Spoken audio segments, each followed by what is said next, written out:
Peace. What's going on, everybody? Once again, give people a chance to scroll on in here before we dive into today's topic.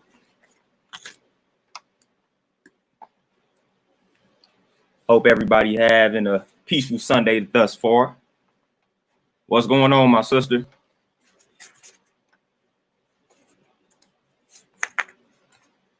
Hope you started off your Sunday correctly around here. About to get into today's sermon. You know, we don't do regular church around here.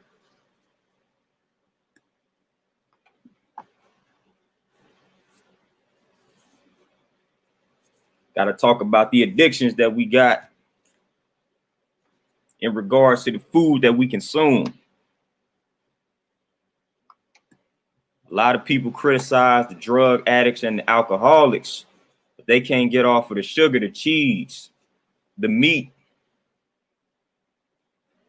Those are real addictions as well. What's going on, Michelle? Good morning to you.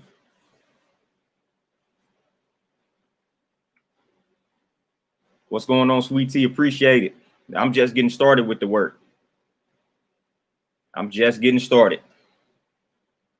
Got plenty more work to put in. But yeah, I want to talk about the addiction and how food is a drug, and a lot of people underrate that aspect of it. Again, a lot of people criticize the alcoholics and things of that nature, but try to tell somebody that they need to give up meat for a week and see how they respond to it. What's going on, Sasha? Guarantee you that'll probably be one of the more difficult things that they have done in life, to give up meat, sugar, cheese, dairy products, things of that nature. But they probably wouldn't consider themselves an addict. They wouldn't use that word. Because for the most part, we have been misinformed and led to believe that we need meat and dairy products primarily in order to survive.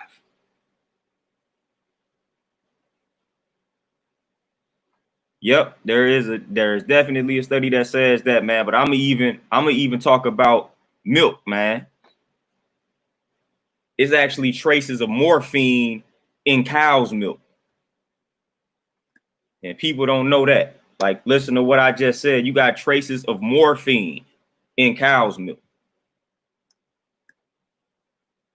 So the cow's milk that we love and we drink, that's near and dear to our heart, has traces of morphine in it.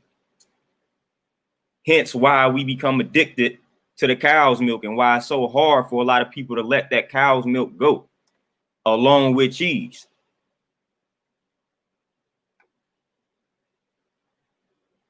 You got you got traces of morphine in some of the cheese as well.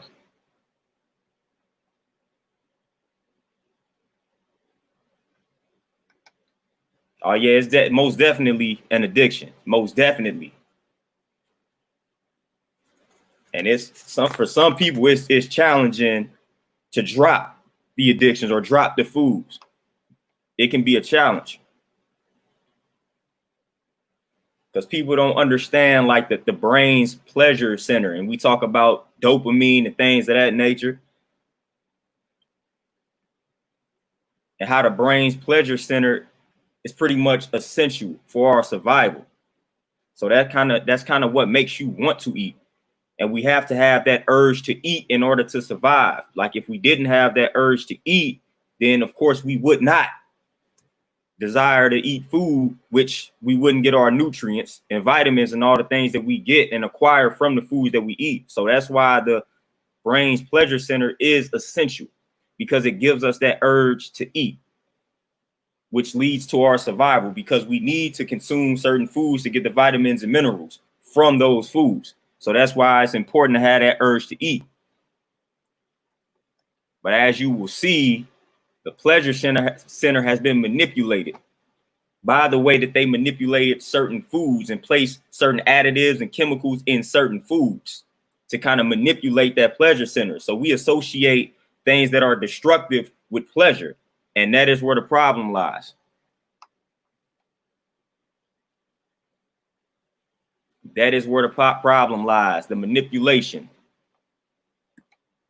So they knew exactly. That's why certain drugs, like literally certain drugs, are in certain foods, because they know what it does to the pleasure center of the brain. They know what's happening. That's why they put those additives in the food in the first place, to create that addiction.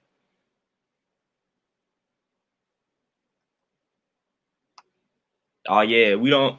The animal suffering is another topic, because you traumatize in the animal, you are consuming that trauma, and a lot of people don't want to talk about that too. That's why we deal with a lot of anger, frustration, and all the, and depression and things of that nature. We are consuming that trauma. We are consuming that negative energy, but we don't want to. We don't want to get that deep with it. We think the animals were put here for us to consume.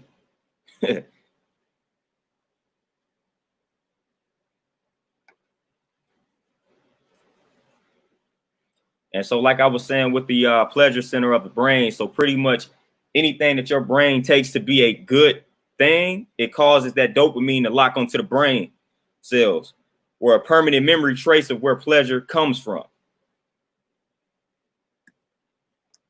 So again, if you eating that piece of candy, and your brain is like, all right, that piece of candy made me feel good. Now it's an association, it's a link there. So you become dependent upon that piece of candy or that chocolate or whatever the case may be. You become dependent on that to kind of relieve stress, relieve anxiety, relieve depression, because you have linked that piece of candy to happiness, to that calming effect.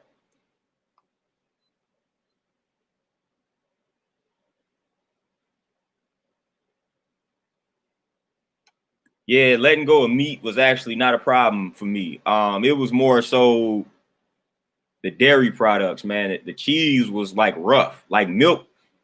It actually wasn't hard for me to like stop drinking milk and things of that nature. It was just cheese. Cheese was my biggest issue. That was the hardest thing for me to drop. It was cheese. Oh no, you're not overstepping the subject. That's all good.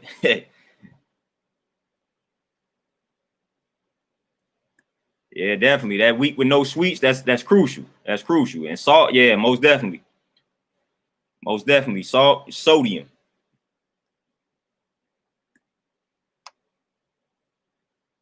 And Lachelle, the doctor, I semi agree with sugar is like a drug. Sugar is a drug. It ain't like a drug. It is a drug. It's literally drugs in the sugar. It's drugs in the cheese. There are drugs in the cow's milk. There are drugs in the meat.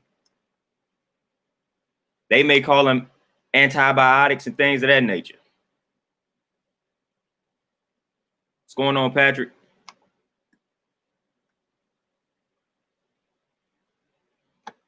And I'm going to just read something that I got directly from my note cards in this book that I read called Breaking the Food Seduction. The quote states, chocolate bars, wedges of cheese, cookies, and donuts stimulate precisely the same part of the brain that responds to heroin. I'm going to repeat that again. Chocolate bars, wedges of cheese, cookies, and donuts stimulate precisely the same part of the brain that responds to heroin. Like, if that doesn't blow your mind, then I don't know what will. What's going on, Montel?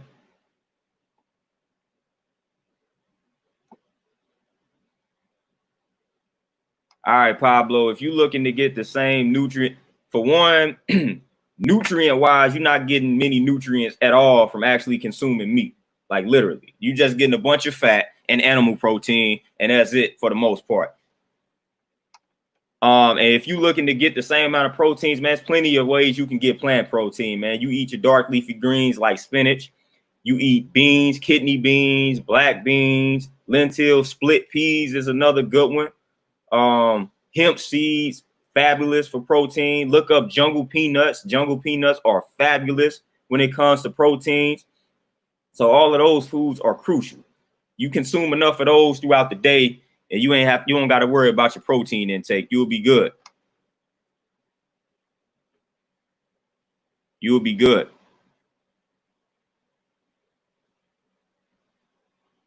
Definitely the placebo effect. What's going on, Montel? 54 years old, and the best food to eat to burn belly fat: dark, leafy greens, beans. You want to get your fiber up. So you want to consume a lot of beans. Again, kidney beans, black beans, chickpeas. You eat those three, get your fiber up. You want to probably get 40 to 50 grams of fiber a day if you're looking to burn that belly fat. And then consume the dark leafy greens, spinach, kale. Then you want to go broccoli, cabbage, Brussels sprouts, collard greens, and things of that nature. You want to focus on those foods if you're looking for foods to burn that belly fat. Appreciate that, Patrick. Yeah, sea moss is crucial. Speaking of that, I gotta re-up on my sea moss actually. Yeah, that's why you gotta read the labels, man. Read the ingredients on the back. That's crucial.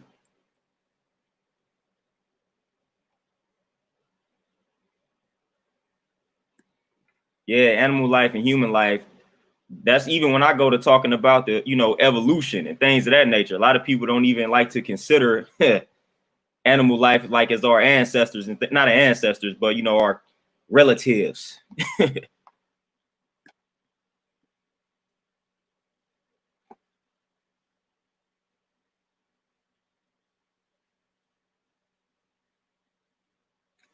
You looking to build muscle, this would be because I don't really take any supplement at all. I get everything from my nutrition.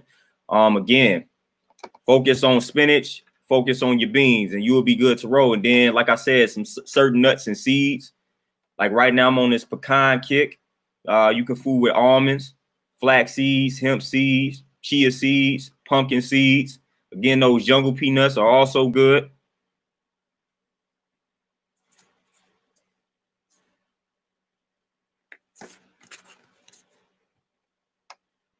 And diving back kind of like into addiction, the food addictions that we have. It was some studies that was brought up in the book that I got called Breaking the Food Seduction, when they was talking about this gene called the D2 gene. And they studied a lot of like alcoholics and drug abusers, smokers and things of that nature. And they found out that most people that were alcoholics and people that abused drugs, they were deficient in this D2 gene. They also found out that like obese individuals and people who tend to crave carbs or sugars, they were also deficient in this D2 gene. And that stuff you can, when you get like blood work done, when you see your doctor and things of that nature, you can actually request your D2 levels to see if you would be more susceptible to like addictions and things of that nature. So if you are like deficient in this gene, then you got to be a lot more cautious in regards to like what type of foods that you gravitate towards, because you are more prone to becoming addicted to certain foods if you are low in this D2 gene. So a lot of people don't understand that like the food addictions and the so-called drug addictions, they actually go hand in hand. It's a pretty similar battle. Yes, yeah, Pablo, it is genetic. That's why people can say like alcoholism runs in my family. When someone says that, then more than likely it's because it is D2 deficiency. So if you have this D2 deficiency, that doesn't mean that you are destined to be an alcoholic, to be a drug abuser, to be addicted to certain foods. It just means you have to be more careful. Like if you know that you have this D2 deficiency, then you got to stay away. You got to refrain from alcohol. You got to refrain from any type of drug. You got to refrain from it because you are more susceptible to becoming addicted to it than the average person.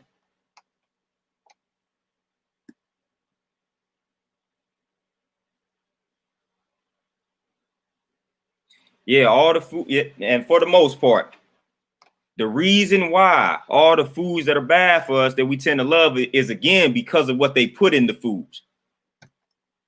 Because of the drugs, the additives, and all of that, the steroids, the things they put in the food to preserve the shelf life, to fatten the food up, and things of that nature, man. So they know what they're doing when they put the stuff into the foods.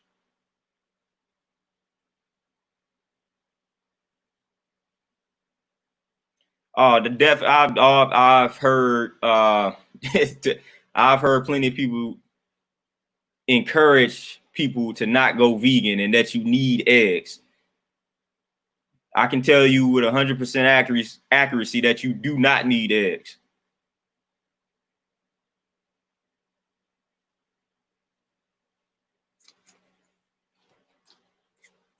So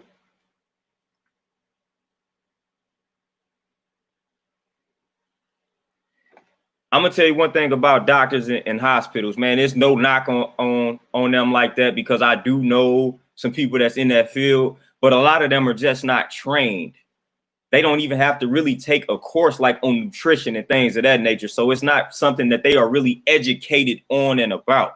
Like if you run into a doctor that knows a lot about nutrition, they had to do that studying on their own.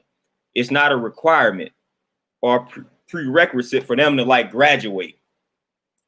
I read one book that was from a doctor, and dude was like he had to take maybe like one course on nutrition. It was not a requirement. So they don't really know a lot about it in regards to the gene and like nutrition. So it's just a lack of education. Healthy nutrition can restore all deficiencies.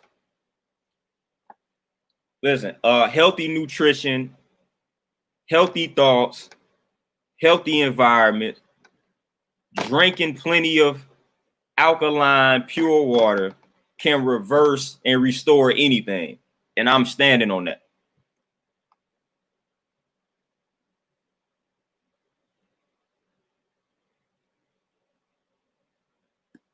Yeah, Dr. Sebi was the man.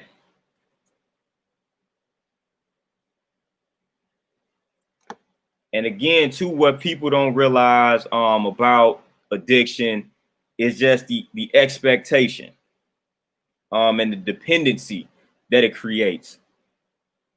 The more that you consume of this food that you are addicted to, the more that you become dependent on it, and the more of it that you will have to consume in order to experience that high. I've literally watched people. I think coffee is probably the biggest, like the coffee marketing is fantastic. Coffee is probably the biggest drug out here. People legit, like if you dish coffee around certain people, they may chop your head off, man. Like the coffee addiction is serious. And I've literally watched people. I would say coffee and then like energy drinks. I've literally watched people. I kid you not. Before noon hits, like before 12 o'clock hit, they may be on like their third or fourth cup of coffee. Now, in my mind, I'm thinking, if the purpose of this coffee is to give me energy, why do I need 3 to 4 cups of this before noon hits? Obviously, it's not doing its job if I just can't drink 1 cup of this strong coffee filled with caffeine and it gets me from 8 to 12 o'clock. That's a 4-hour window.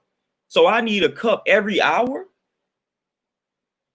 to gain energy? That makes no sense. But that is because your body has become used to the amount of coffee that you were drinking. So you need more to experience that energy surge. And that's when the addiction starts. So when you first started drinking the coffee, 1 cup was all you needed and you was good to roll. But after you did that so many times, your body became immune. It became used to that 1 cup of coffee to the point where it wasn't as effective. Then you needed 2 cups to experience that energy surge. Then the body got used to the 2 cups. Then you had to graduate to 3 and 4 and 5 and so on and so forth. So people do not understand that cycle, man, that dependency that's being created from you constantly indulging in that addiction.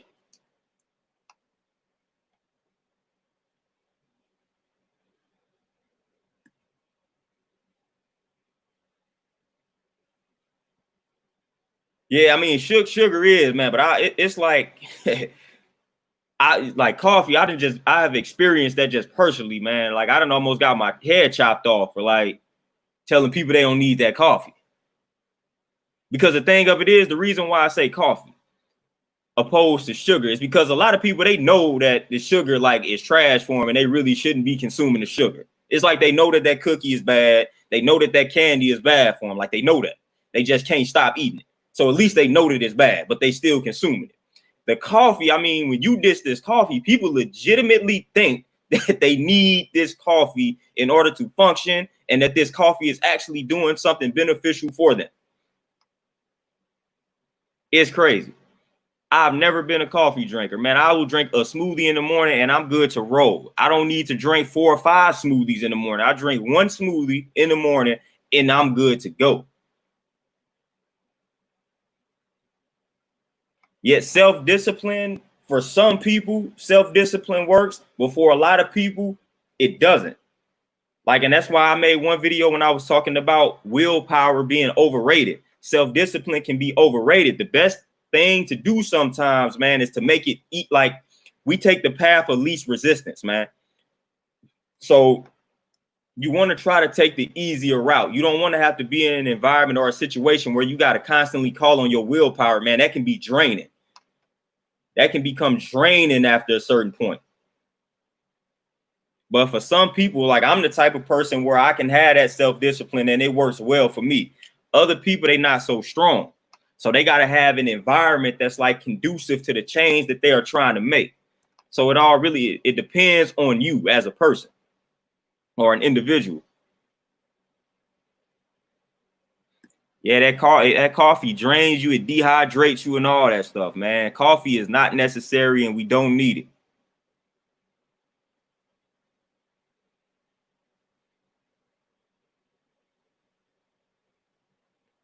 So if you never had coffee, yeah, I don't think it would be a coffee withdrawal if you were getting migraines, unless you used to drink coffee. Oh, okay, yeah. Yeah, it could be a bunch of different reasons why you was getting those migraines. I know I was getting a lot of headaches and it had to do with artificial lighting. I was around a lot of artificial lights and I had lights on at times where you're not supposed to have them on, AKA at night. So that was one of the big reasons behind my headaches. And then just staring at computer monitors for too long. Nah, mushrooms are good. Mushrooms are good, definitely, or especially during the times that we are facing right now. Like they are good for fighting viruses, actually, and that's all type of mushrooms.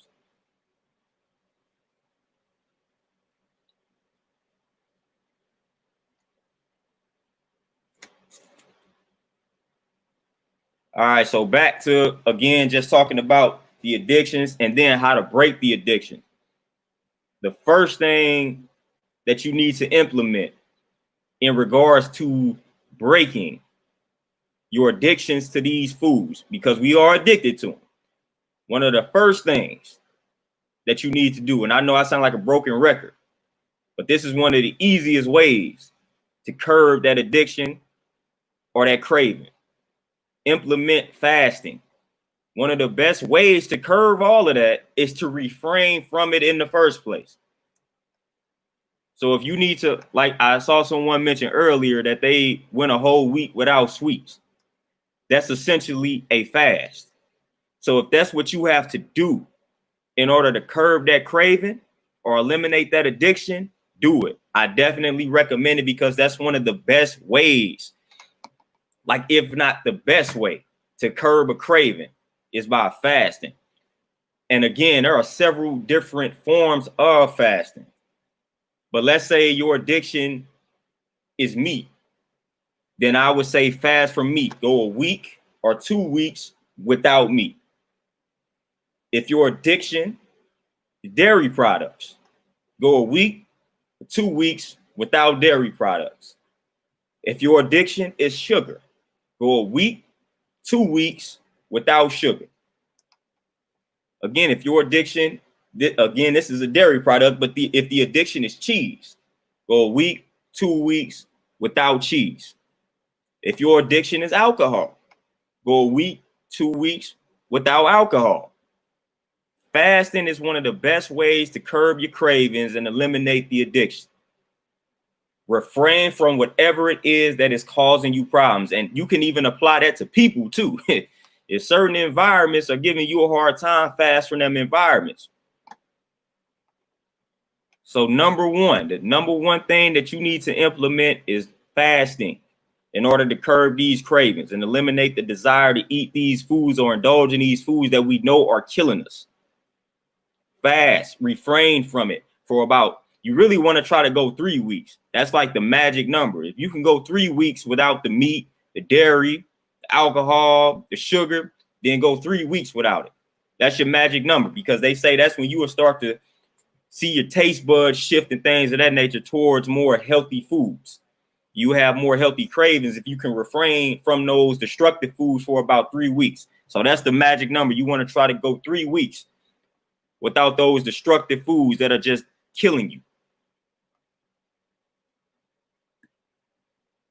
Oh, Pablo, I'm getting to that. Number one, though, I want to number one, refrain. Fast. Now, number two thing that you need to focus on in regards to eliminating cravings, eliminating your addiction, is breakfast. You need that first meal of the day. That is one of the most important meals of the day. When you consume breakfast, you want to make sure this breakfast, because what we tend to do, we either skip breakfast, or if we eat something, is light to the point where we are probably hungry in about an hour or two after that breakfast. And that will cause us to snack on, for the most part, sugary foods. So we want to make sure we are consuming a fulfilling breakfast. And one of the best things that you can consume, because you want to focus on high fiber foods and foods that have a decent protein content. But one of the best things that you could consume for that breakfast would be like oatmeal. Not instant oatmeal, but oatmeal that you actually consume. And what I like to do, I like to put the steel cut oats in a smoothie. So I take like bananas, berries, put my steel cut oats in there. And then for the protein, I throw like some hemp seeds or some jungle peanuts in there, blend it up, and I'm good to roll. That is a very fulfilling breakfast, and it'll hold me over until lunchtime. So you want to make sure in the morning you getting a decent amount of fiber in and a decent amount of protein in. And the easiest way to get that plant-based protein, the easiest way will be hemp seeds, because they are real small. I mean, and you getting 3 tablespoons of those, 10 grams of protein. So you can take 6 tablespoons. You will be good to roll with some jungle peanuts, throw some sea moss in there, some bananas, some greens, some steel cut oats, some berries. You drink that smoothie, you will be good to roll all the way up until lunchtime. So you won't get that urge to like snack.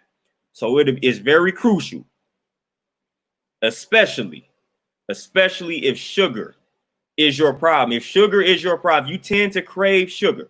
If that's your problem, then you want to make sure for breakfast you are eating a fulfilling breakfast.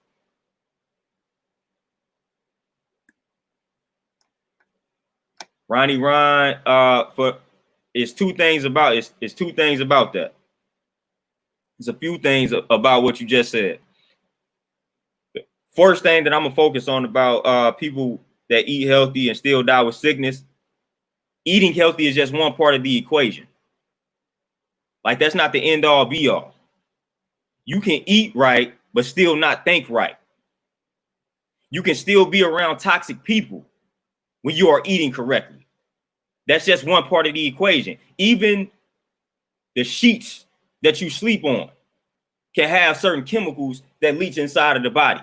The soaps that we shower with, the lotion that we put on our skin, the air that we breathe. It's a lot of different factors that can go into a person that so-called eats healthy, but still dies of a sickness. So it's a lot of different things that can factor into the equation. Just even look at cell phones. That's radiation.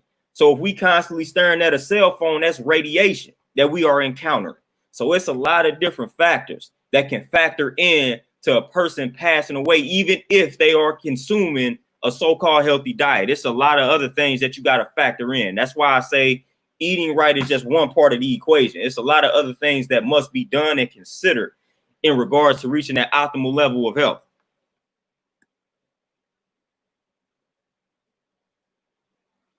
Yeah, throw spinach in the oatmeal. That's also cool. Like I said, in the morning time, you want to focus on getting that fiber up, and you want to focus on that protein, something that can hold you over until lunchtime.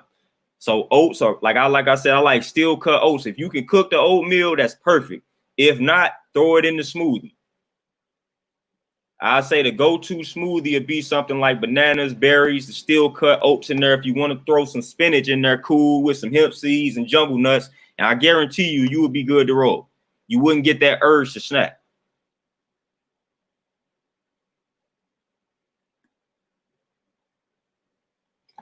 Hey, Montel, the internet says a lot, man. The internet also tells you that you don't need to really consume fruits like that, but you can eat you can eat bunless burgers. I was just having a conversation, well, not a conversation, but I had made a statement. I posted something on Facebook, and someone commented, and she talked about her friend that just recently went on a keto diet. And this friend, like she was saying, they went on a trip, and she was bringing fruit on the trip. And the friend was like, well, she can't eat any of the fruit because she's on the keto diet. But she wanted her to take her to Burger King so she can eat a bunless burger, because a bunless burger is cool on the keto diet, but you can't consume fruit. So that's another thing that the internet would tell you. The internet will say, you can go on this keto diet and eat a bunless burger from Burger King. Bunless burger from Burger King, but you cannot consume fruit. That's the world we living in right now, to the point where we think it's healthy to go to a fast food restaurant and get a burger without the bun, but you can't eat that banana or you can't eat those strawberries because they are fruits, because they are carbs. That's crazy. And I cannot make that up. I've actually heard that before, and I got plenty of books that talk about the keto diet, and they talk about eating bunless burgers, but refraining from fruits, eating bacon, eating eggs, all in one meal, but refraining from fruits. So again,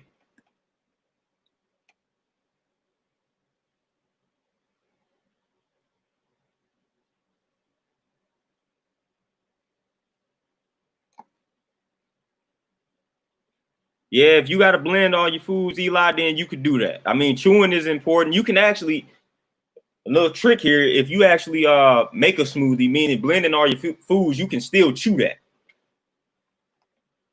Like you can actually chew your smoothie. Like a lot of people don't know that. But chewing is important, but if you got to blend, then that's what you got to do.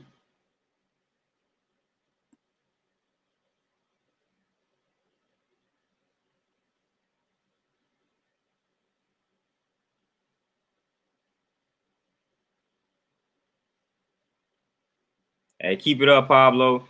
Yeah, they again, when they say stuff like apple seeds are poisonous and things of that nature, it's always funny, like you said, that they don't talk about how poisonous meat is, like how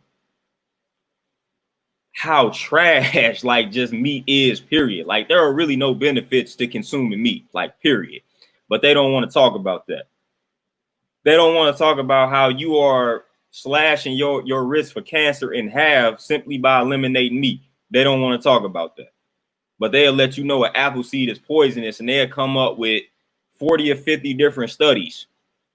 But we already know why that is. We already know how powerful the meat industry is, how powerful the dairy industry is. So we're not going to see a lot of information out here letting us know how poisonous those food groups are.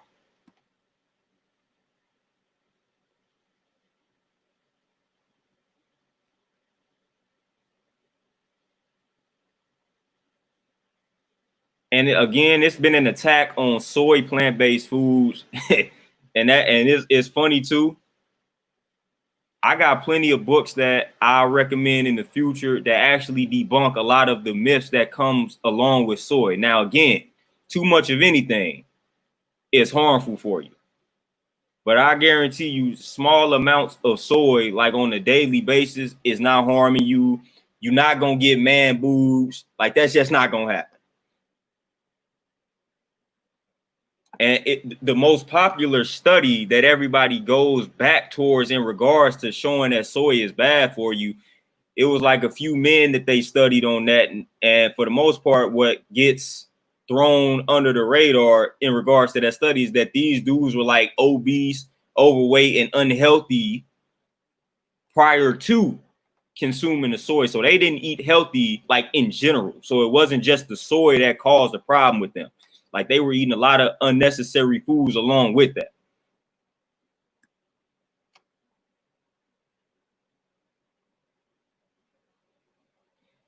Lindell, yep. Fragrances can definitely be a health risk. Anything that you kind of like put on the skin, or if it gets close to the skin, that can be a health risk. That's why you got to read what's on it. Read the ingredients.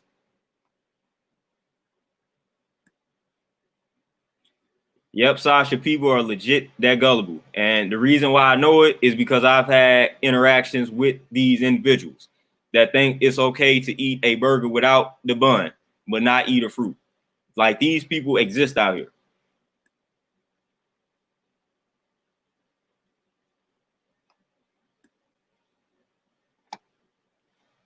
And again, TZ Frank, with the estrogen, like, people don't even talk about the kind of estrogen that it raises. It's like a plant estrogen, phytoestrogen is what it raises. So that's really not as harmful as people think. But again, too much of anything is harmful for you. So if you consume a bunch of soy, like, then it's harmful for you. But if you keep like 1 to 2 servings a day, is actually more beneficial opposed to like animal protein. Yeah, apple cider vinegar is cool. I mean, I personally don't like consuming or anything because I'm at I got different goals and whatnot in regards to like my health and fitness. But yeah, apple cider vinegar is cool. And so the two things so far that I've touched on in regards to breaking your addiction to these foods are curbing your cravings. You got fasting, and you got a hearty, fulfilling breakfast. Crucial thing. Number 3, I don't know if you all know about the glycemic index, but the glycemic index is like an index of foods, particularly carbs, that demonstrate how fast a food pretty much gets into your bloodstream from a sugar perspective. So, when you consume foods that are considered carbs, like, they eventually are essentially turning to glycogen, which is pretty much blood sugar or sugar. So the glycemic index is an index of the foods demonstrating how fast that sugar gets in the bloodstream after you consume the food. So the higher the food is on that index, they say about a score of 90 or above, those are essentially the foods that you want to stay away from because they spike that blood sugar instantly or immediately. And then with that high rise comes that drop, that instant, that hard drop. And once it drops, now you get that craving once again. So that's why you will see people that will consume candy and 30 minutes later, it's like they need that fix once again because they had that sugar rise. And just as quickly as it went up, it dropped down on them. It crashed. So they need it again. So the science behind consuming foods that are low on that glycemic index is that it will take longer for that food or that glycogen to get into the bloodstream, meaning it is keeping you fuller or satisfied for a longer period of time. And that is essentially what you need in order to curb a craving. So you want to consume foods that are lower on that glycemic index. They say about 55 or 90 or lower. I'd say 55 or lower. And what foods are low on that glycemic index? You already guessed it. Dark leafy green vegetables. You want to get all of your beans, man. I mean, beans and greens are perfect.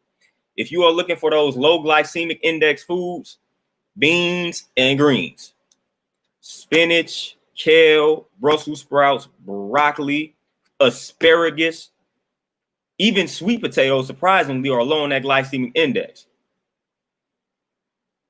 And then you want to consume your beans, kidney beans, black beans, chickpeas.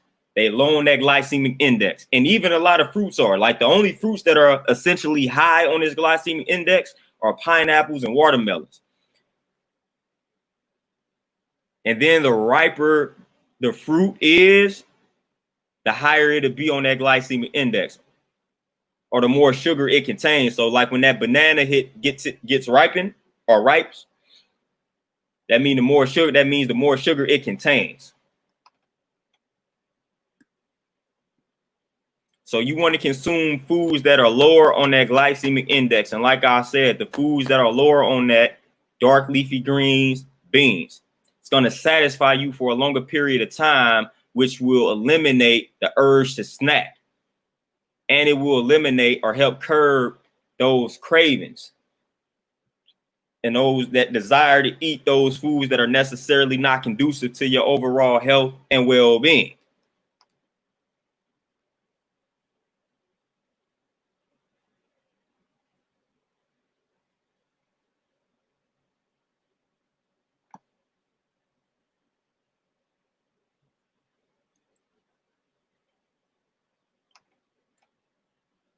You talk, okay, Tank, talking about man boobs. Like, what were you consuming on a consistent basis? Like, what are some of your go-to foods? Like, what was something that you were eating? Like, what was the main staple of like your diet?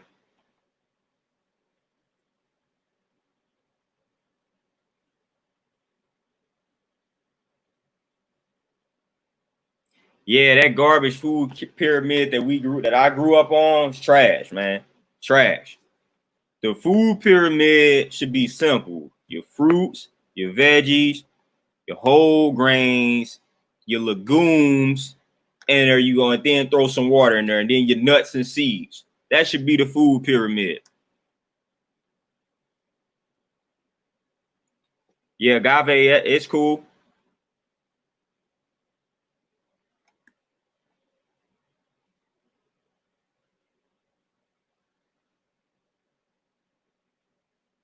Yeah, it definitely takes 20 minutes for the brain to realize the stomach is full. And then another thing too that I was gonna talk about was the hormone leptin. A lot of people don't understand that too. The hormone leptin.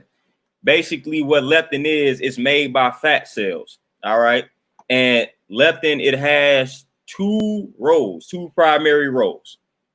Two primary roles. It travels to the brain to reduce the appetite. That's one. So when you consume your food and it has been decided that you have consumed enough, this hormone will be released and it will travel to the brain to reduce the appetite, to say, all right, I've had enough. We don't need to consume any more food. That's role number one of leptin. Number two, it boosts your metabolism. So it encourages the cells of your body to burn calories more quickly. So those are the two roles of leptin. But certain things happen that can kind of manipulate that hormone, and that causes us to pretty much overeat. One thing that can create an imbalance in regards to that hormone, or a dysfunction in regards to that hormone, is when you skip a meal or you eat less than you need to. The body reduces the amount of leptin in your blood. So instead of the brain getting signals that, all right, my appetite needs to be reduced, I'm full, I no longer need to eat more. When you start skipping meals and things of that nature, or you're cutting calories, again, reduces the amount of leptin in your blood. So your appetite can rebound out of control. And you do not want that to happen. You do not want that to happen at all. That's why when you reduce calories or you cut calories, that can actually be counterproductive in regards to like losing weight. Like I do not recommend cutting calories or reducing calories to lose weight. And it's a difference between reducing calories and fasting. So I think people need to understand that, because you might hear me push people to fast, but say I don't advocate reducing calories, and you may think that those are the same things. It's a difference between if you normally consume 2,000 calories, going down to 10,000 opposed to going to 0. Going to 0 has its benefits.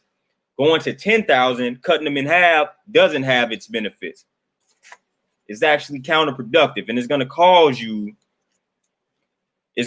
that. But that's when people hit that starvation mode that they think that you hit when you actually start fasting. You don't hit it when you fast. You hit it when you reduce calories. That's when you go in starvation mode and your body actually tries to hold on to the fat instead of burning it. Yeah, fam, watermelon surprisingly is actually higher on the glycemic index. I forgot its actual score, but it's like higher than 90. Watermelons and pineapples. Yeah, lima beans, butter beans, pinto beans, man, any bean really. But the go-to beans are the kidney beans, the black beans, and the chickpeas. And then lentils are good as well.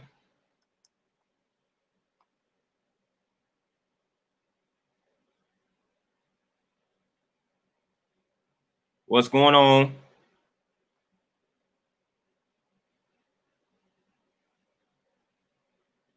All right, Tank. So, I mean, that's what I was figuring, that you was consuming the standard diet there. I mean, once you go plant-based, as they call it, a low-fat vegan diet type deal, you go on a low-fat vegan diet, and then you hit the weights hard, I guarantee you will rid yourself of that problem. Guarantee it. Because now it's at a point, all you got to do, hit the low-fat vegan diet, and then it's a certain way that you got to train. Montel, yeah, watermelon and pineapple, they have their benefits, but if you are trying to curb your craving for like sugar and you trying to reduce your sugar intake, then those are the two fruits that you may want to stay away from. But again, they serve their purpose. It's just, if you, depending on the addictions or the cravings that you may face, you may want to stay away from them like briefly in order to help you kind of overcome certain cravings and addictions, primarily if it's a sugar craving, because you would tend to overconsume those foods that are higher, or those fruits that are higher on the sugar scale or the glycemic index. But they do have their benefits though.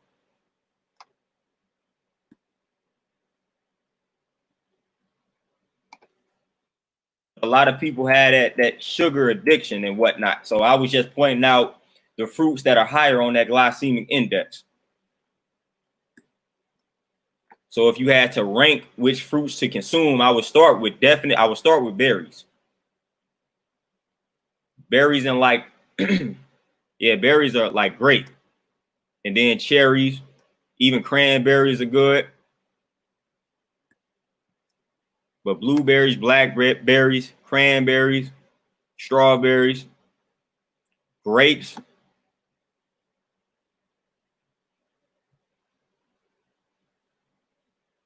and avocados are technically a fruit. Now, avocados, you want to kind of limit because they can be fattening as well. So you don't really want to overdo the avocados.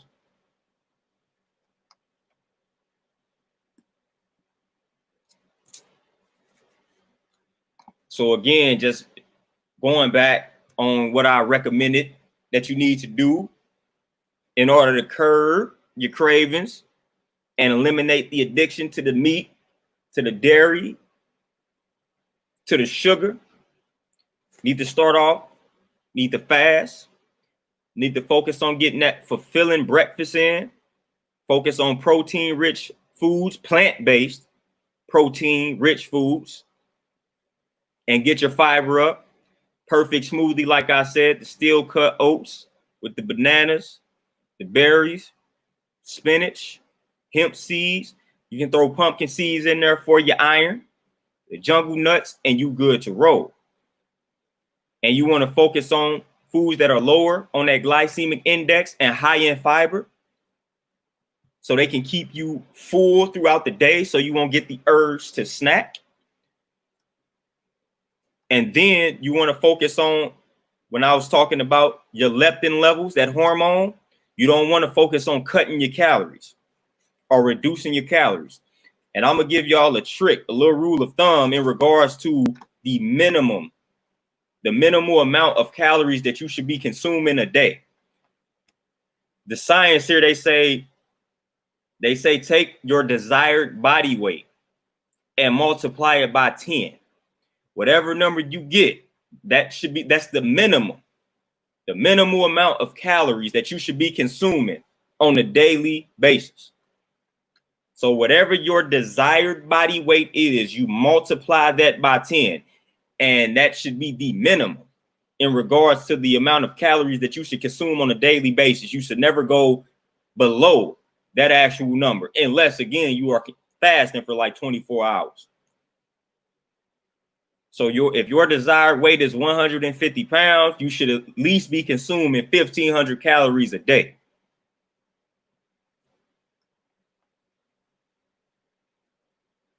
No problem, Tank. And I just got in contact. I just got some information about a good sea moss vendor. I'm gonna have to find her information though.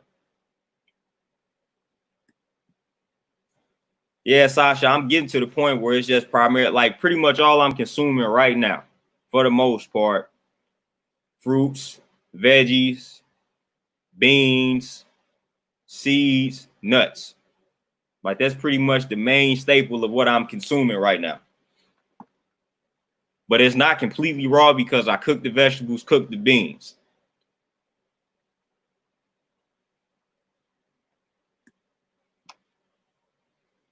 Yeah, and prunes can be good, Montel. Yep.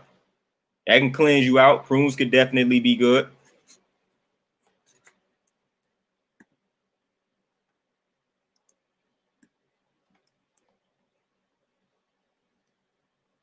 And another underrated aspect of just like eliminating cravings and eliminating addictions is the mental aspect of it. So planting the proper seeds in the mind, doing affirmations.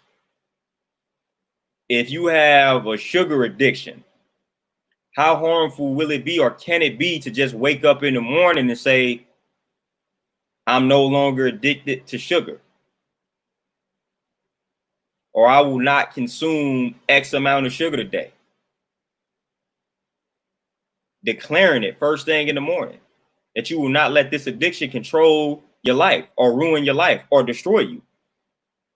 You are more powerful than that substance. Just to declare that every morning, evening, and night.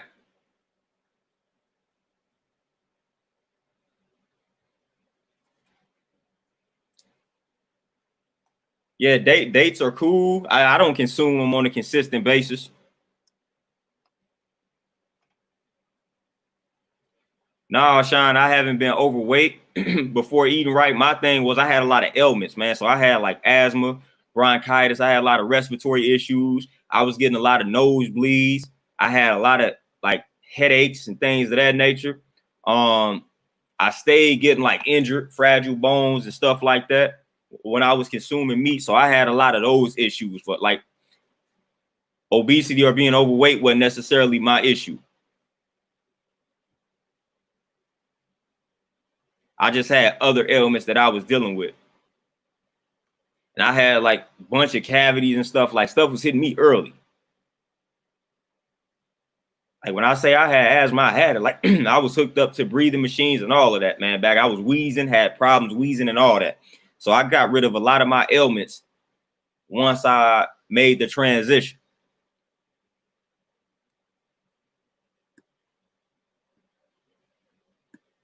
Yeah, Pablo, that's a good recommendation. Like, don't let that food punk you. You punk the food. You look at that piece of candy and say, not today.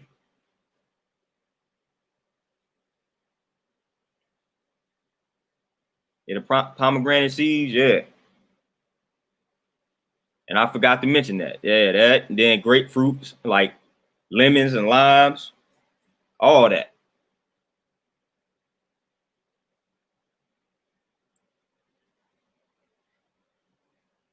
Yeah, intermittent fasting is okay, but for the most part, intermittent fasting is something. If you do if you say you're gonna do a 16-8, for the most part, a lot of us do that anyway. All that essentially means is skipping breakfast.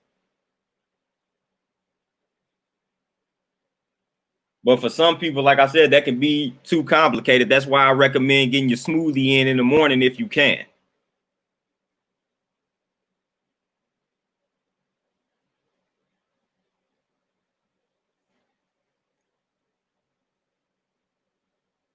Yeah, but intermittent fasting can serve it. It serves its purpose.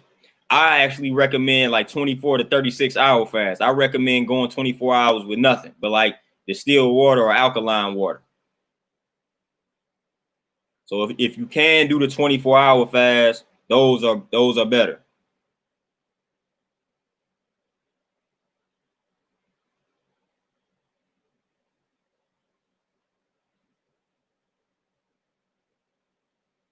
Yeah, and prunes are good, Montel. Prunes are good.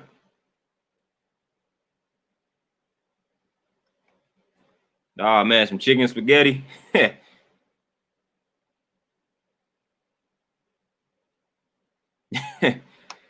Yeah, proper breathing is definitely crucial. And proper exercise. All of that serves its purpose. So you never like exercise is another way to help curb the cravings and eliminate addictions. You got to exercise 25 to 30 minutes a day. Never miss a day. We all got 25 to 30 minutes that we can devote to some exercise. It don't have to be anything crazy.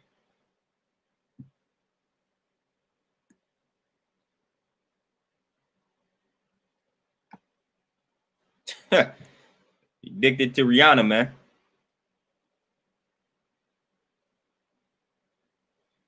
But yeah, exercise was actually going to be like the last thing that I would suggest you do. A lot of times when it comes to addiction,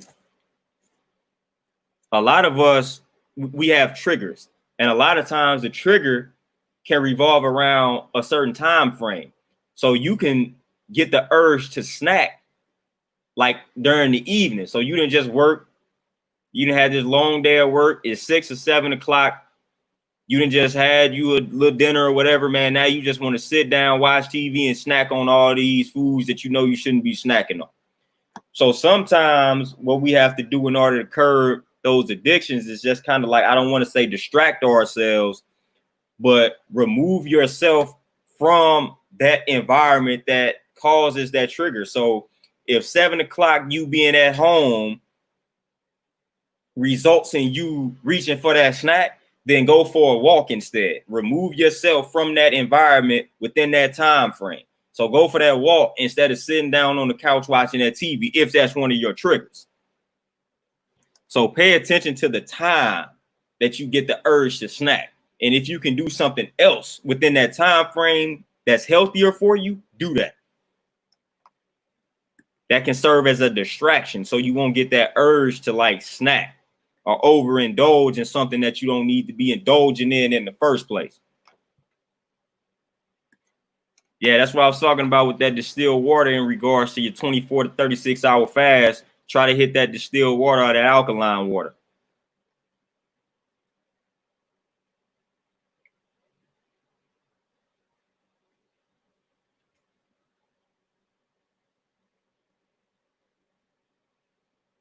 Oh yeah, I definitely got you. It slowed you down.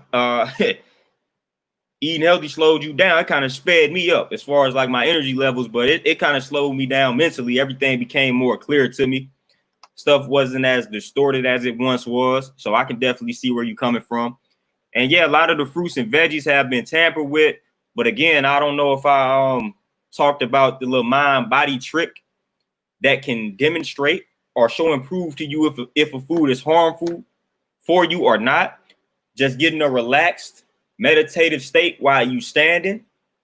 Hold that food item close to your chest, eyes closed, just relax, and you will either sway forward or backwards.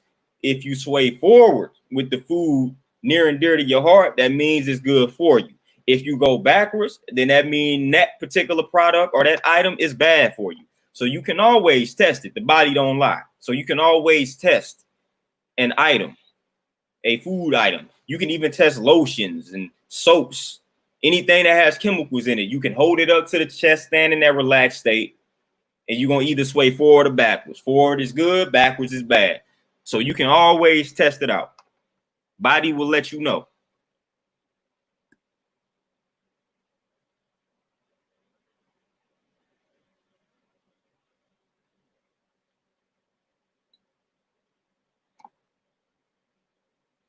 Okay, Forever Kings, that's what's up. Started that detox.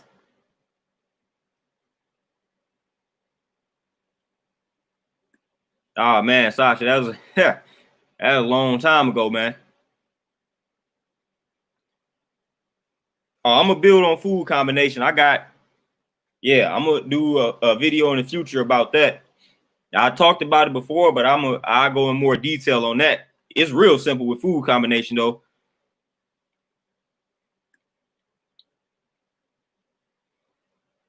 No, sir. Stay away from that chocolate. Just stay away. Just stay away from the chocolate. That's another piece of information that's out here, man, that we got to understand the industries that are out here promoting that type of information. Like chocolate industry, it's a powerful industry. So they don't want you to think that chocolate is bad for you. But the same addictions and the same problem that so-called sugar creates, like you getting that same problem from chocolate.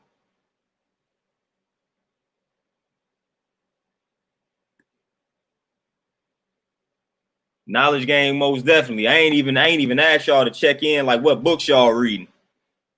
I forgot about the knowledge game check-in. Emmanuel, the meat substitute products is good for when you transitioning, like when you going from meat to vegetarian to vegan. It's good for the transition, but you eventually want to weed yourself off of those meat substitute products. Because what'll happen is you will tend to overconsume those meat substitutes.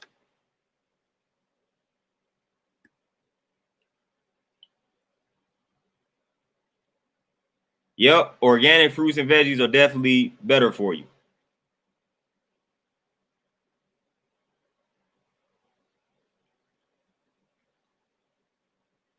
Yeah, the cacao is cool, but I don't consume it on a regular basis. I don't even do it. Like I said, what I'm doing now is real simple. Real simple. I'm focused on, it's two things I'm focused on for the three things really. Greens, like vegetables, fruits, and beans. And then of course my seeds and nuts. Like that's really all I legit need. All the other stuff, I don't need it. If I don't really need it at this point, I don't really too much food with it. Like the only like powders and whatnot that I got, those are even green. I got kelp powder. You got spirulina. Of course, I got my chlorophyll. You got wheatgrass. And you got chlorella.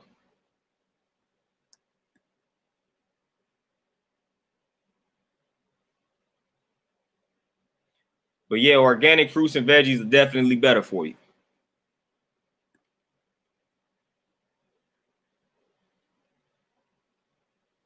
Yeah, vanilla is black. Yeah, I got that. I got that information some years ago.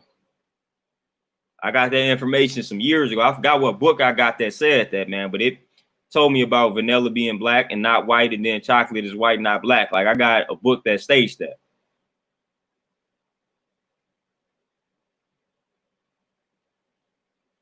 Yeah, Monsanto, even just us mentioning that this name in a video may get us put on a list mentioning Monsanto.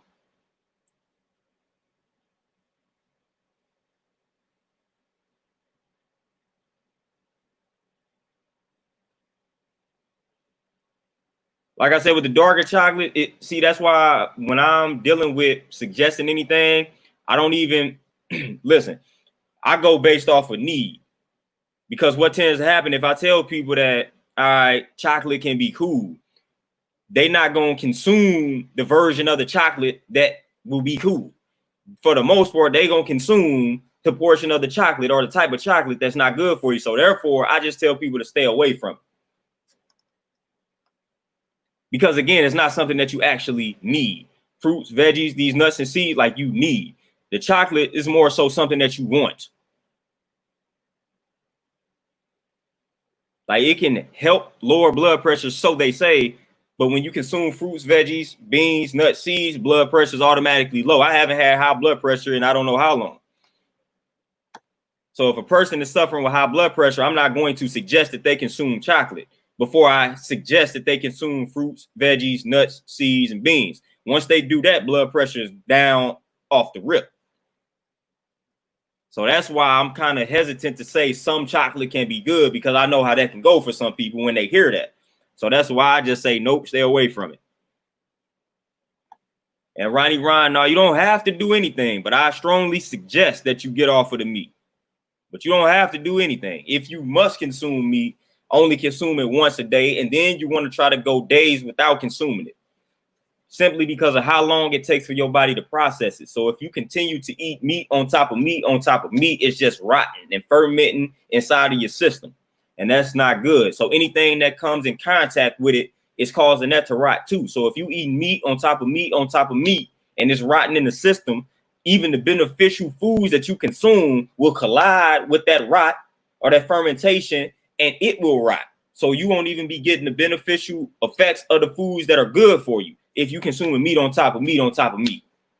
So you want to go days without consuming that meat. Like you should really be consuming meat like every other day if you must consume it.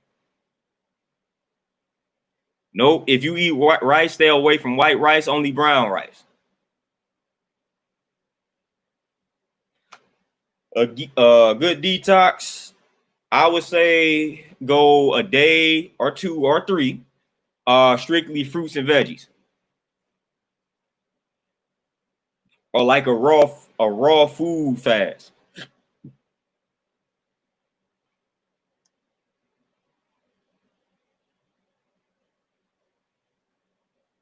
Yeah, like I personally have stayed away from the rice, but brown rice, if you must consume rice or you want to consume rice, brown rice, quinoa, of course.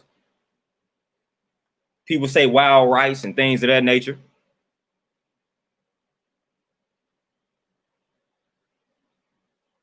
Oh, Dr. Africa book, African Holistic Health. I got that book. That's one of my I had that book for like 10 years.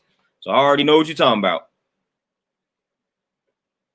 Yeah, hold it. I got a book called Timeless Secrets of Health and Rejuvenation, and it talks about holding the food up to the heart, the mind body test, in regards to seeing if a product that contains some type of chemicals or whatever it is good for you. So that's the book that I got that has that test in it.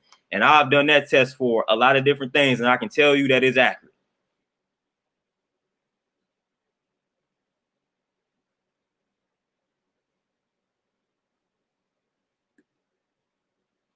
Yeah, I'm telling you, once you drop the meat, I mean, this is how you can just demonstrate.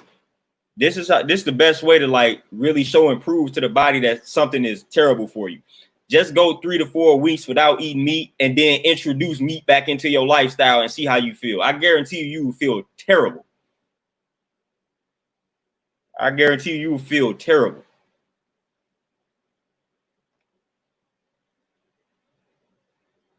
Yes, all meat will do that. And what people don't understand, people mention fish a lot. People think fish is like this super meat, aka superfood. Man, fish is one of the most, if not the most contaminated meat out there, and it's fat. It's fattening. So fish is not all it's cracked up to be. One of your more contaminated sources of meat, and it is fattening. But all the meat does that. I mean, there is nothing alkaline about meat at all. There's nothing alkaline about animal protein. So when it's like that, man, you got to give your body time to break it down. So if you consume meat for breakfast, meat for lunch, meat for dinner, you're not giving your digestive system a chance to break that meat down. Hence why that is what's creating the rotten effect. But if you eat that meat one time a day, then you are giving your digestive system a chance to break it down. So you're not necessarily creating that rotten effect. It's only when you consume meat on top of meat on top of meat and not giving your digestive system a time to break it down.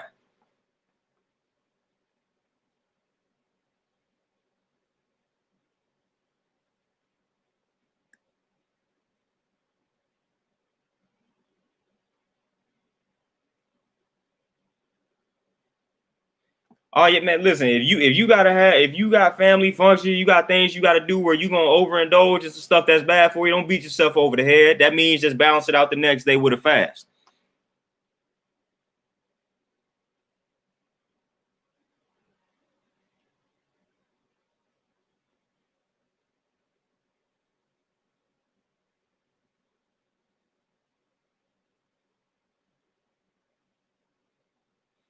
Yeah, fish is. I mean, a lot of people, interestingly enough, and then another thing too. For some reason, I mean, I know it's lack of proper education always corrects errors and things of that nature. So I'm not saying this to be funny, but a lot of people kind of misunderstand what it means to be like a vegan in regards to like the foods that you consume. I hear a lot of people say that they vegan, yet they eat fish. I don't think they realize that that's called a pescatarian. But I've had a lot of people tell me that they are vegan and yet they consume fish. So that, like, I don't know why I feel like I got to clear that up, but like, you're not vegan if you consuming fish.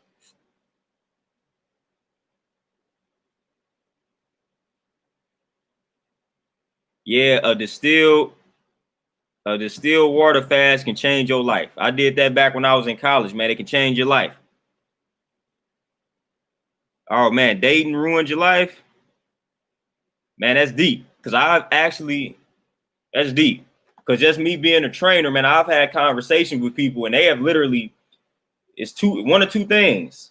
They got into a relationship, like before they was in that relationship, they was on this healthy path, this healthy journey. They was going to the gym 5 to 6 times a week. They was eating right and exact. They was good. Then once they got in that relationship, they got off track. So I thought that was kind of interesting. I was like, dang, man, you was on this healthy path pre this relationship. Then you got this relationship and you got off track. Is that relationship good for you then? And then secondly, you got people that when the relationship ends or when they have like this abrupt end to a relationship or this bad end to a relationship, then that causes that downward spiral. But I've heard a lot of people that say that they was doing this and that before they got into a relationship. And then when they got into a relationship, it's like they health took a turn for the worse. And I feel like that's interesting. All Ronnie Ryan, man, you donating just by watching. You donating just by watching, man. Like I said, I like to give people products in exchange for a donation. So I'm almost finished with my book, by the way, called Inner Mask, and it's going to instruct people how to deal with this whole COVID-19 situation. So how to cleanse your inner environment. So it's going to be how to protect yourself from a nutrition standpoint, from an exercise standpoint, to where you become immune to attaining a virus or a sickness or a disease and things of that nature, man. I'm gonna show you how to naturally combat this virus out here, man, to the point where you don't have to worry about it. So I'm almost done with that book. That'd be the way to donate. Just support that book. Yeah, the mercury poisoning in the fish, which is bad for the brain. But they tell you fish is brain food because of the omega-3s and whatnot. Yeah, I've done smoothie fast, man. I mean, I could do smoothie fast for a long time, man, because I like smoothies. But I think like the longest I went is like 3 days. The longest I've ever fasted was a water fast. I did that for like I think like 7 days, I think.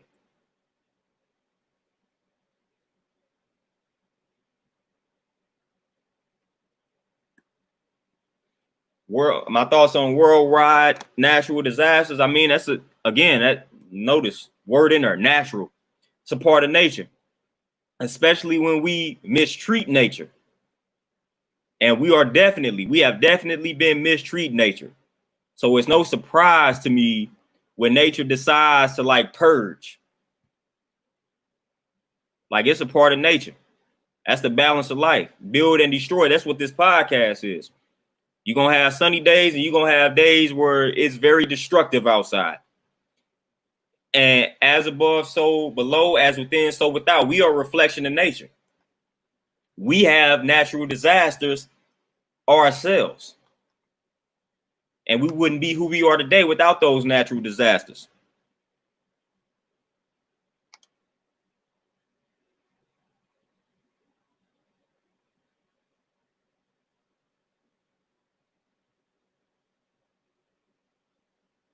Nah, bold love. I'm gonna get you on the vegan route. I'm gonna get you on that path.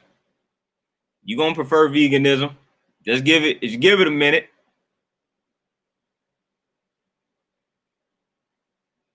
Yeah, I done been. Yeah.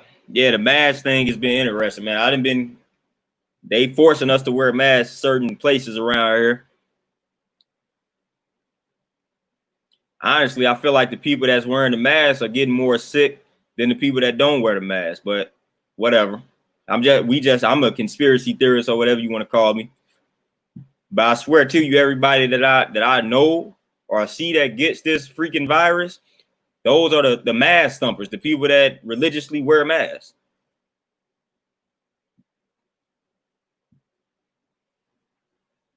Most definitely knowledge game. By the way, I'm gonna ask y'all again, what book y'all currently reading? Y'all better be reading something. I just finished this book, Breaking the Food Seduction, The Hidden Reasons Behind Food Cravings, 7 Steps to End Them Naturally, which kind of like inspired this video, but I just finished that book, so I'm gonna be on to my next book.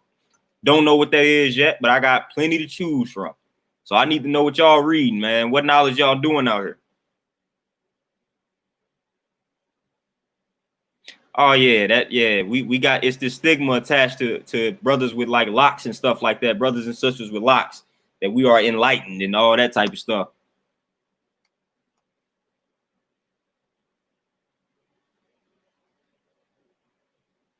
Yeah, it's definitely plant-based is definitely essential for unraveling those minerals. You never lied.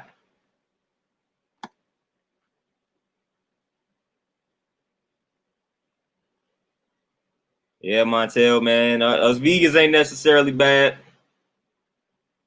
A lot of people think vegan, we stuck up, we try to force our way of life on and all that good stuff.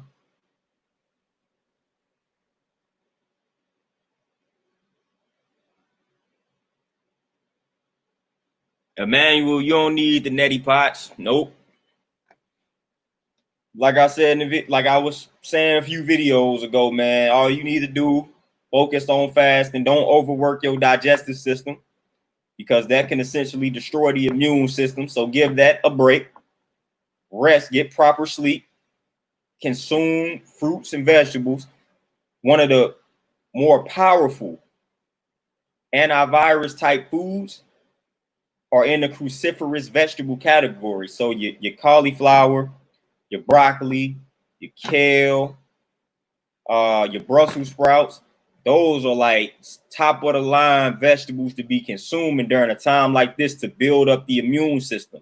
Then you got mushrooms, and then you got all of your berries. So you want to focus on consuming those foods that I just named. And then you want to make sure the mushrooms are cooked to really get the impact. The Alchemist, oh yeah.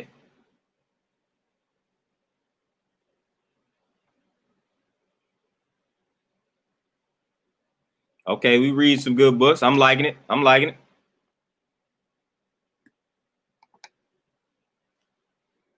What y'all learning from these books y'all consuming, man? What's some of the stuff that y'all learned thus far, man? Not only do we talk about what we read, and we talk about the lessons that we taken away. So what's some lessons that y'all have taken away from what y'all have read?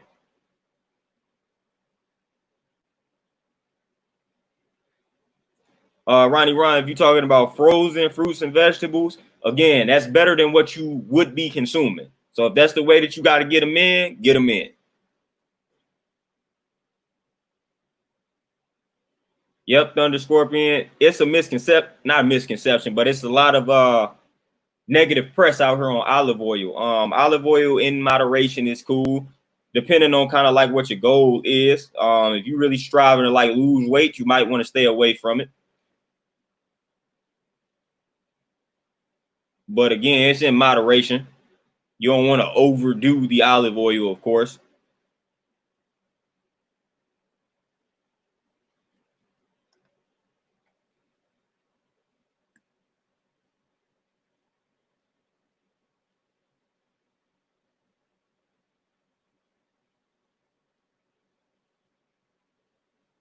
Yeah, let me know. Let me know the lesson. Yeah, and I'm glad you brought up about cauliflower being a hybrid food. that's part of where me and Dr. Sebi don't necessarily agree. It's too much science out here that's letting you know, like broccoli, cauliflower, and all these so-called hybrid vegetables have way more benefits than any type of harmful whatever. Like, I don't even know of any harm that they can cause. I can tell you I religiously consume broccoli, cauliflower, and all of that, man, and I'm good. Those vegetables, trust me, are not the enemy. It's too much science out here, man. It's too many studies out here that indicate that those foods are like superfoods, are very beneficial. But that's why, that's why I am the way I am when it comes to like research. So a lot of people, they cling to, like Dr. Sebi said, I'm gonna take the best parts of what he said, but then I'm gonna experiment with self, and I'm gonna also do further research. So it's like my further research led me to consume those so-called hybrid vegetables, and I'm good. Opposed to when I didn't or wasn't consuming as much.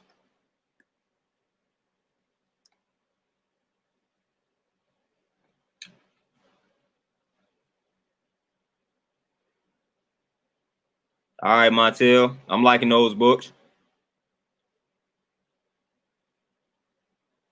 There you go. Life lesson. Listen to your woman, the power of the mind, how to use it. Most definitely. Listen to that inner self. Most definitely. Nothing is new under the sun. That's one of my favorite quotes.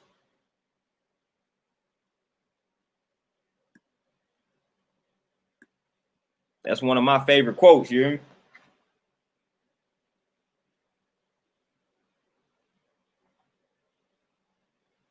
Okay, Emmanuel, I'm liking that joint. Let me know how that is. Hopefully by the time I do the next live, which would be Thursday, you done cracked it open. Got some pages in. Yeah, I'm always questioning. So that's what a lot of people, like, I always do it. Even the person that Dr. Sebi studied got his information from, like Arnold Ehret. I don't know if y'all heard of like the mucusless diet and all that, but Dr. Sebi got a lot of his principles from that. I didn't study them. I didn't studied everything. That's why I feel like I'm versatile in regards to just the information that I put out, because I even got books that talk about the benefits of eating meat. So I don't just read vegan books and alkaline books and mucusless diet books. I also read books that advocate why you should eat meat. I got to get the other side of the equation. I got to get the other side of the argument. I can't just focus on what's benefiting me. So I'm gonna read the other side, and then I'm gonna make a conclusion based off of what I gather from both sides. That's the way to do proper research. Oh yeah, most definitely. I'm gonna have y'all join in the streams. That can definitely happen.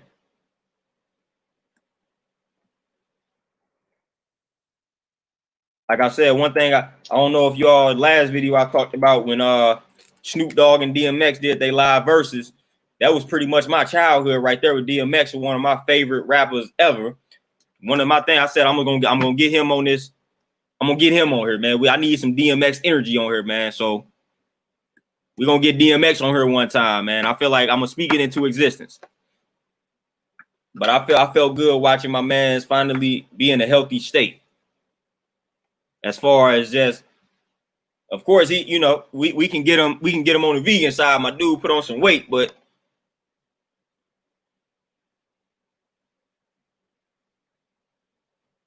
nah, don't fool with Smoothie King like that, no.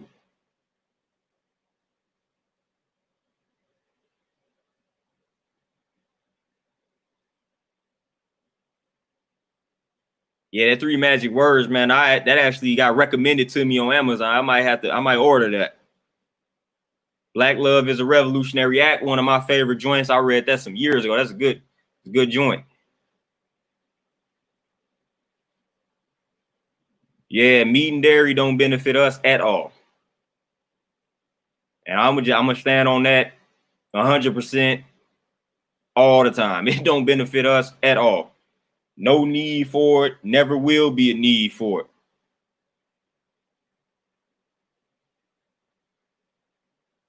Yeah, man. And one thing I appreciated in that verses, my man Snoop Dogg, the energy that he had towards like DMX, man, I mean, people got all this these misconceptions in regards to black men and the hate that we have for one another, man. But my man Snoop Dogg showed DMX so much love that it's crazy. It was like he was praising that man.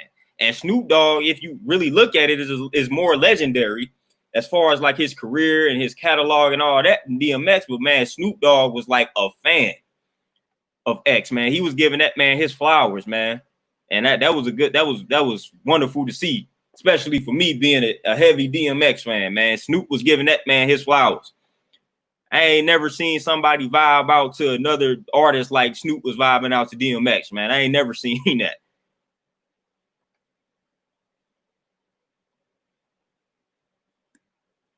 Like my respect for Snoop went up. I always respected Uncle Snoop, but my respect for him went up, man. Like it wasn't no hate. Like, man, every other DMX song came on, my mans were just vibing to it, man. So it wasn't an ounce of hate in his blood, man. That dude came to this verses, they wasn't talking bad about each other, man. He was vibing to that DMX.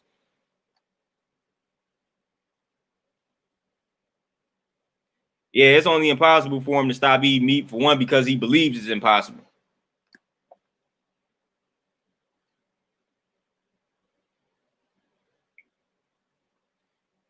Yeah, definitely a state of mind. Definitely a state of mind.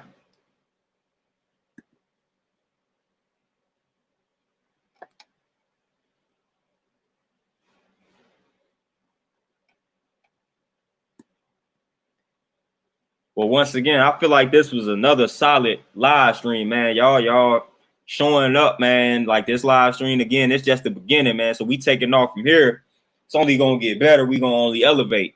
So, like I said, my days are Thursdays and Sundays, so that just give me time to kind of do my research, come up with topics because you know I like to do my research. So take me some time to come up with my topics and then back it up with the research. Get my notes in order and things of that nature, man. Just getting reading done and all of that. So this live streaming has been good, man. It's been better than I pretty much expected.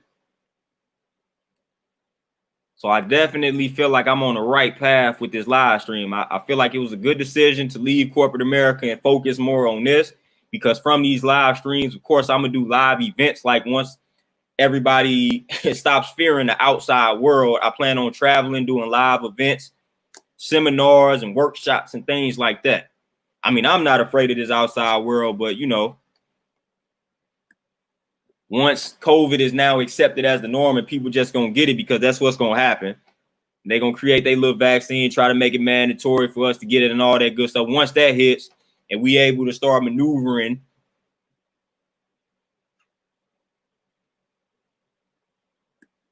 once we're able to start kind of maneuvering in that normal manner again, I plan on doing a lot of seminars, workshops, and traveling to a city near you.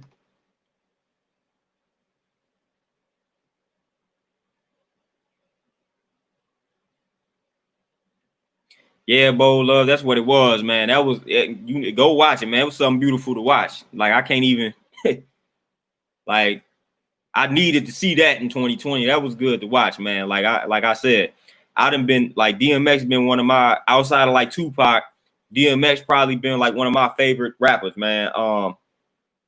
So just to see that, man, that was good for me.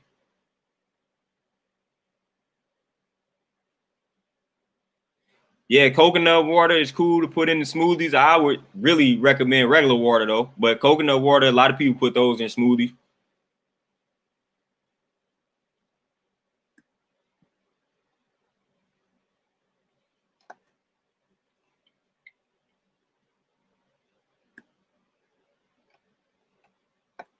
So this been a powerful live stream, man. But I'm about to tackle the rest of my day, man. So I hope you all. Hey, Sasha, man, I might make it to the UK, man. You never know. Like I said, back in my early Facebook days, I had a lot of when I was doing music, I had a lot of people from the UK loving like my political music. I was putting out that political content. Most of the people that was fooling with me were from the UK. So I definitely get out that way.